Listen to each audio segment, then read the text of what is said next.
이제 그 다음이 또 나오죠. 사실 앞에 단에서는 제가 모델링이랑 노는 제가 실질적으로 했고 제 여러 가지 방법들을 노는 방법들을 보여드렸어요. 근데 어느 순간 3D 모델링과 막 하다 보면은 그 순간이 올 수도 있습니다. 3D 프린터를 사야 하는 순간. 이게 필수는 아니에요. 선택이에요. 그 선택이 돼서 3D 프린터를 사야 하는 순간이 온다면 어떤 걸 고려해야 될까에 대해서 또 생각을 나눠드리려고 합니다.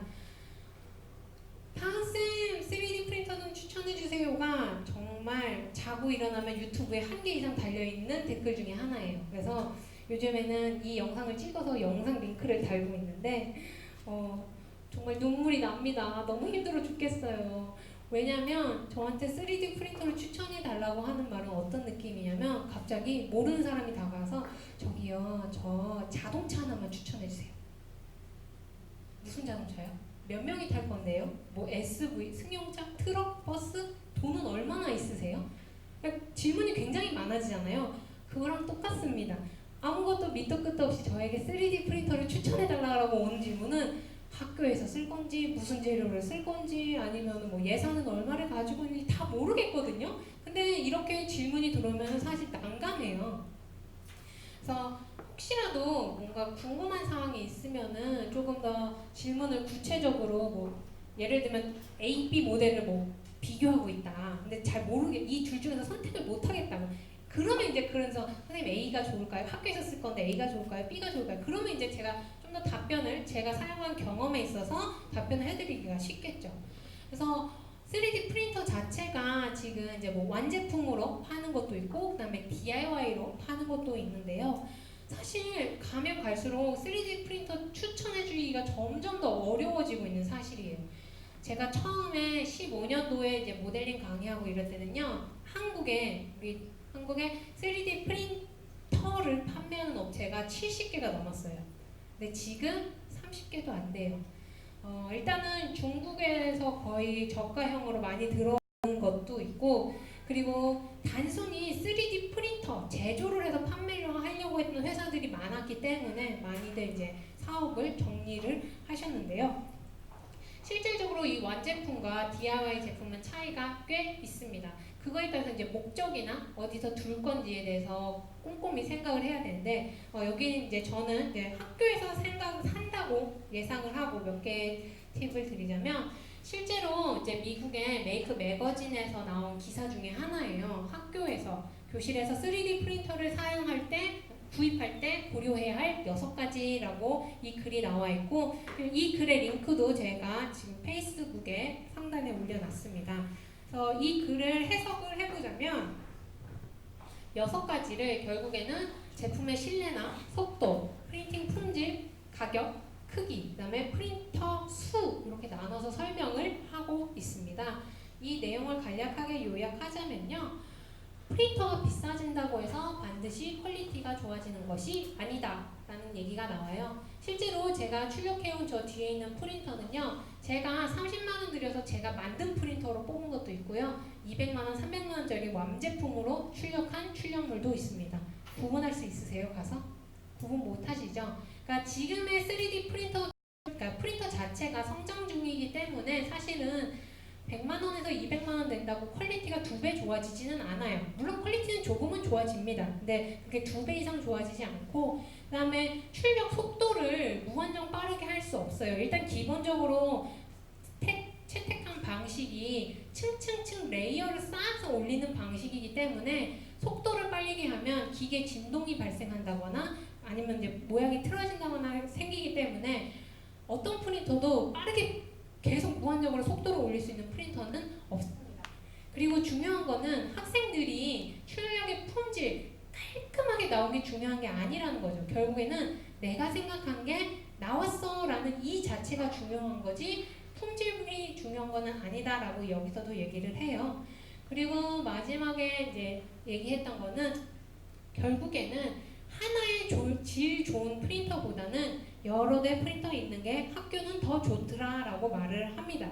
실질적으로 한 대만 있으면 어떤 사태가 발생을 하냐면 제가 2015년에도 갔는데 그 당시에도 3D 프린터가 있는 초등학교가 있었어요. 제가 너무 놀랐어요.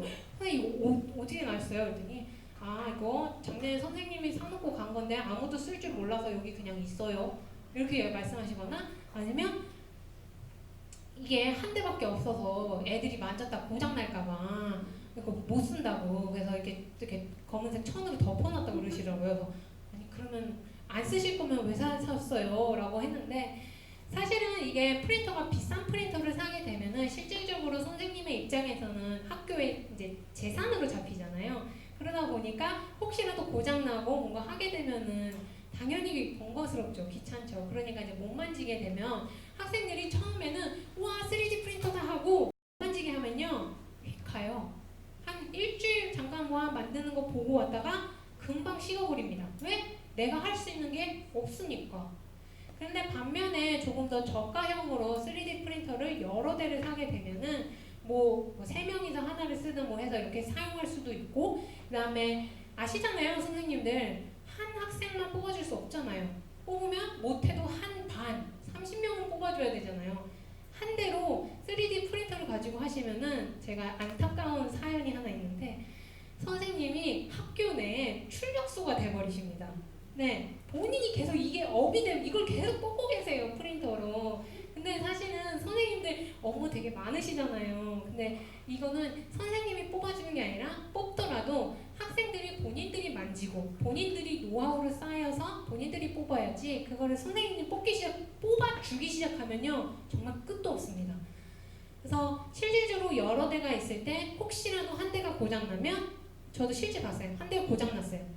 다 분해해가지고 부품으로 쓰시는 학교도 봤고요. 그래서 한 대의 프린터보다는 여러 대의 프린터가 있었으면 하는 바람이고 그 다음에 두 번째로는 특정 프린터 같은 경우에는 자사 필라멘트만 사용을 고집을 합니다. 물론 이거를 해킹을 해가지고 다른 걸 쓸 수 있게 만들 수 있게 할 수는 있는데 그렇게 해킹이 돼버리면 프린터 AS가 안 돼요. AS가 안 되면 또 안 되죠. 실질적으로 학교에서 사용을 하게 되면은 또 프린터 하나만 사시는 분들이 지금은 좀 줄었는데 이제 예전에는 이제 재료비를 또 생각을 많이 안 하셨어요. 근데 재료를 보면 이제 프린터가 컬러별로 있잖아요. 학생들이 선생님 초록색 뽑아주세요. 보라색 뽑아주세요. 색깔을 요구를 해요. 그러면 이제 다 하나씩 사다 보면 그것도 예산이 만만치 않게 또 들어가죠. 근데 이제 이런 자사 필라멘트만 고집하는 3D 프린터들은 사실은 프린터는 좀 저가형으로 팔고 이 필라멘트, 그러니까 프린터에서 우리가 토너를 팔아서 수익을 남기는 것처럼 필라멘트를 팔아서 수익을 남기는 회사들입니다. 대부분. 그래서 뭐 그들의 비즈니스 스타일이니까 그건 어쩔 수 없지만 사실 이제 이게 개인이 사용하는 거랑 학교 현장은 또 느낌이 다르거든요. 그래서 혹시 학교에서 사용한다면 사실 저는 자사 필라멘트 쓰는 데는 조금 비추한다고 말씀드리고 싶은 거고요. 네, 그리고 그 다음에 이제 이 슬라이서 프로그램들도 특정 3D 프린터 업체에서는 이것만 자기네 자사 슬라이서만 쓰라고 하는 회사들이 있습니다. 근데 문제는 업데이트를 안 해줘요. 계속 슬라이서 프로그램들은 뭐 기능도 많아지고 이제 오픈소스로 제가 많이 사용하는 거는 이 큐라라고 하는 프로그램인데 큐라가 지금 이게 1버전인데 벌써 3버전까지 나왔어요. 그래서 계속 오픈소스로 이것저것 많이 기능을 넣어주는데 업데이트도 해주지 않는 자사 슬라이서 쓰는 프린터들도 사실 저는 비춥니다. 그리고 개인적으로는 이거는 제가 사용하면서 느낀 거는 베드가 분리되는 제품이 조금 편리하기는 합니다. 근데 특히 베드가 분리가 안 되는데 챔버형이라고 해서 아예 상자처럼 꽉 막혀있는 프린터들이 있어요. 근데 베드도 분리가 안 돼요. 그러면 실질적으로 출력을 하다가 출력이 잘 나오는 경우보다 못 나오는 경우가 더 많거든요. 그러면 이제 이게 뭐 긁거나 떼거나 하다가 뭐 이런 뭐 피스들이 실질적으로 여기 막 들어가거나 깨끗하게 관리하기 힘들거나 그래가지고 이제 베드가 분리되는 제품을 좀 추천하기는 합니다만 근데 문제는 사실 초등학교는 프린터 추천하기 너무너무 힘들어요. 왜냐면 사실 이렇게 되면은 이런 뭐 DIY나 아니면 지금 저렇게 오픈형으로 된 지금 델타형 이런 프린터들 이제 오픈형이거든요. 그런 프린터들이 조금 더 다양하게 많이 쓰고 있는데 사실 초등학교에서는 아이들이 만지거든요. 손을 뻗어서 만지니까 챔버형을 많이 또 선호를 하시긴 하더라고요. 이렇게 다 갇혀 있는 거. 근데 그렇게 되면 사실 챔버형들이 그 챔버로 기계를 싸기 때문에 가격이 확 올라가죠. 그래서 제가 요즘 생각하는 거는 왜 우리는 초등학교에서도 3D 프린팅을 해야 될까를 고민을 하고 있어요. 실제로 저에게 하루는 전화가 왔어요. 받았는데 무슨 유치원이래요. 네, 저희 유치원에서 3D 모델링 프린팅 강의해 주실 수 있어요? 그래서 네? 유치원이요? 그래서 어디 유치원이래요? 왜요? 왜 유치원에서 제가 그 강의를 해야 하나요? 라고 질문을 드렸어요. 그랬더니 요새 유행하는 것 같기도 하고 엄마들이 뭐 이거 만들어서 보여주면 좋아할 것 같기도 하고 그래서 찾아보니까 나와서 전화 드렸어요 라고 했는데 저는 당연히 안 합니다 라고 했죠. 한국에서의 교육은 좀 이상해요. 더 어렸을 때 접하면 그게 좋은 교육이라고 생각을 하세요. 그래서 사실 이 3D 프린터 자체도 무조건 어린 친구들이 하는 게 좋은 교육이니까 사실 그 나이 때 놀고 만들 거 정말 많거든요. 그래서 그런 것도 한번 고민을 해 주셨으면 좋겠고요. 실질적으로 그래도 저는 이제 3D 프린터를 굉장히 잘 쓰고 있으니까 실제로 제가 출력해온 저 뒤에 작품들을 보시면 이제 많이 듣는 게 선생님은 도대체 어떻게 뽑아서 이렇게 잘 나왔어요? 라는 질문을 많이 받아요. 그래서 이 책에 제가 네 박자를 설명을 해뒀는데 크게 기계, 재료, 모델링, 그리고 슬라이서 프로그램 이 네 가지를 강조를 하고 있습니다. 사실 프린터 완벽한 출력물 하나를 얻는데 이 네 가지를 다 아셔야 사실은 잘 나옵니다. 왜냐하면 이 기계에 따라서 이게 챔버형인지 어떤 건지에 따라서 ABS가 잘 나올 수도 있고 못 나올 수도 있고 뭐 이런데요. 그래서 기계 같은 경우에는 프린터의 형태라든가 직교형 같은 경우에는 네모난 걸 잘 나오고 지금 여기 보이는 이런 델타형들은 높이가 높은 베이스 모양 같은 게 잘 나옵니다. 그러니까 기계마다 조금씩 특징들이 있어요. 그런 것들이라든가 아니면 재료에서는 물론 다양한 PLA, 뭐 ABS, 그다음에 뭐 나무, 야광, 뭐 플렉시블 제가 만든 것 중에도 플렉시블이 있는데요. 그러니까 재료가 굉장히 다양한데 문제는 같은 회사에서 같은 PLA가 왔어도 색깔이 다르면 물성이 달라요.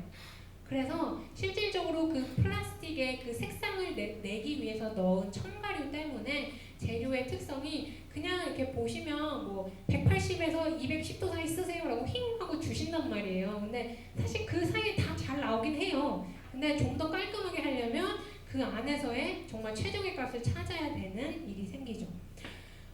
그리고 3D 모델링이 사실은 가장 중요하죠. 이 정말 잘 만들었으나 실제로 뽑아보면 이렇게 나오는 경우가 굉장히 많기 때문인데요.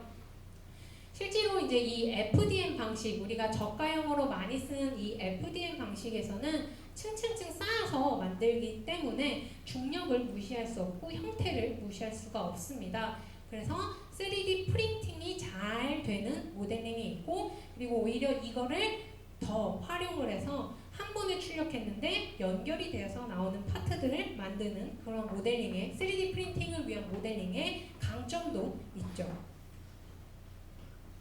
또한 마지막으로는 이제 슬라이서 프로그램에서 얼마나 내가 그 치수를 잘 잡아주느냐가 관건인데요. 실질적으로 어떤 레이어 값을 주느냐 또는 노즐의 온도를 얼마로 세팅하느냐에 따라서 출력물이 됩니다. 제가 저 뒤에 만들어 온 것 중에 유독 광이 많이 나는 애들이 있어요. 걔네들은 정말 고온에서 230도에서 일부러 꽉 밀어서 출력을 한 거거든요. 그러니까 저도 그런 거를 실험해서 얻은 거예요. 이렇게 하니까 반짝이게 나오네 라고 말이죠. 실질적으로 이제 제가 영상에서 많이 보여주는 것 중에 하나가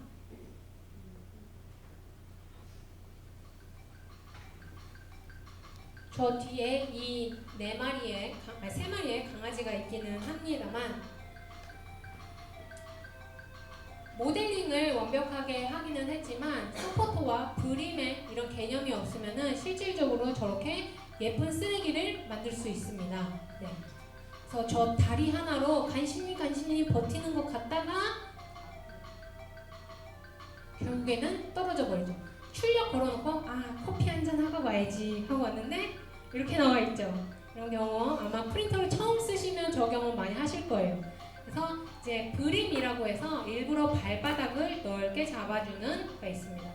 하지만 이 지구의 중력 때문에 내장도 나와버리고요. 그 다음에 강아지가 침도 흘리기 시작합니다.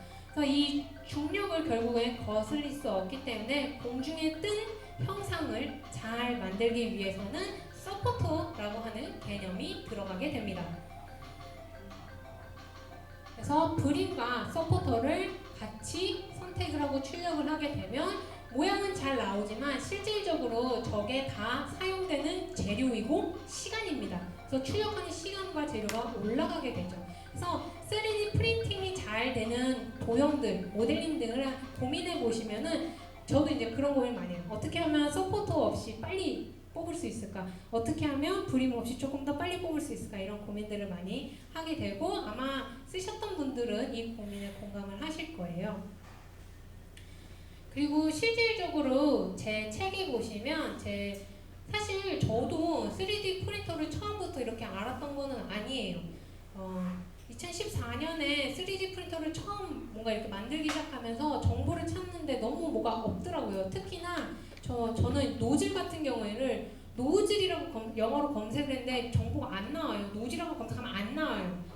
핫엔드라고 불러요. 외국에서는 저 노즐 부분을. 그래서 실질적으로 제가 이 책에 보면은 레이어 해놓고 뭐 층, 두께, 뭐 적층, 두께 이런 식으로 단어를 다 써놓은 게 뭐냐면 이거 단어들 이용해서 검색하시라고.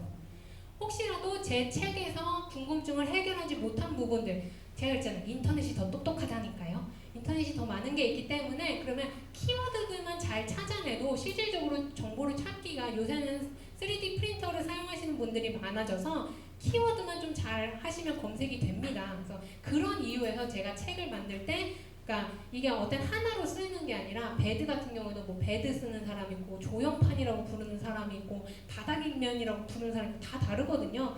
그래서 이제 이런 것들을 이제 제가 생각을 해서 넣어둔 거고요.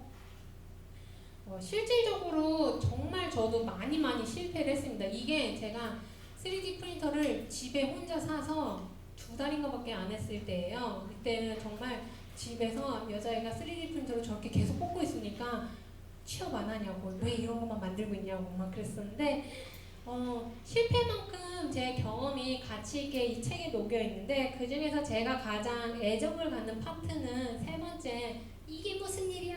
라고 하는 파트예요. 실질적으로 저도 3D 프린터 책을 만들까를 고민을 하면서 다른 책들을 굉장히 많이 다 찾아서 봤거든요.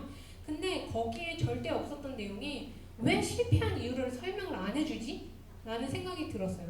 분명히 메이커에 있어서 실패라는 거는 정말 중요한 정보거든요.